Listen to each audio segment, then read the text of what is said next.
In this video we're going to show you how to remove the door mirror from MK8 Civic.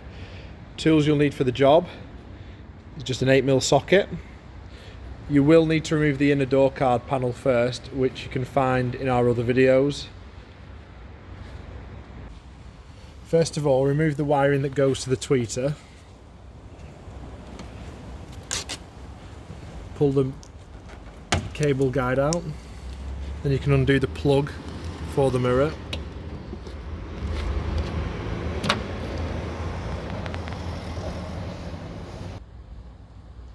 Now to remove the mirror, there's 3 8mm bolts holding it in place.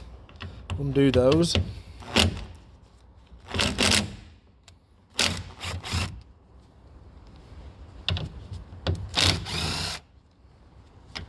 When you're undoing the last one, just support the mirror with your hand so it doesn't fall off. Pull the mirror away and feed the cable through. That is the mirror removed.